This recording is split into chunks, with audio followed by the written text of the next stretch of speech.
Voice of Barcelona football টুর্নামেন্টের সমাপনী অনুষ্ঠান এবং পুরস্কার বিতরণী অনুষ্ঠিত হয়। আমাদের প্রতিনিধি লোকমান হোসেন জানান, টুর্নামেন্টে বার্সেলোনার প্রবাসী বাংলাদেশিদের মোট ১৬টি দল অংশগ্রহণ করে এবং উত্তেজনাপূর্ণ ম্যাচে তারা নিজেদের দক্ষতা প্রদর্শন করে। সমাপনী ম্যাচটি ছিল অত্যন্ত প্রতিদ্বন্দ্বিতাপূর্ণ, যেখানে বিসিএন চ্যালেঞ্জার ছাতক বিসিএনকে ৪-৩ গোলে পরাজিত করে চ্যাম্পিয়ন হয়। বিজয়ী দলকে চ্যাম্পিয়ন ট্রফি, মেডেল এবং চেক প্রদান করা হয়। সেরা খেলোয়াড় নির্বাচিত হন মোস্তাক আলী, যিনি টুর্নামেন্টে তার দুর্দান্ত পারফরমেন্সের জন্য পুরস্কৃত হন।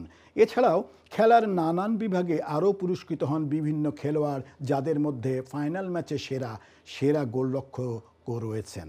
পুরস্কার বিতরণী অনুষ্ঠানে আফাজ জনি এবং রেদওয়ান হোসেইনের যৌথ পরিচালনায় আয়োজক সংগঠন ভয়েস অব বার্সেলোনার সভাপতি ফয়সাল আহমেদ, সাধারণ সম্পাদক আর লিটু, সহসভাপতি মোহন রহমান, ময়েজউদ্দিন সহ স্থানীয় ক্রীড়াপ্রেমিক ও উপদেষ্টা মণ্ডলীর সদস্যরা উপস্থিত ছিলেন।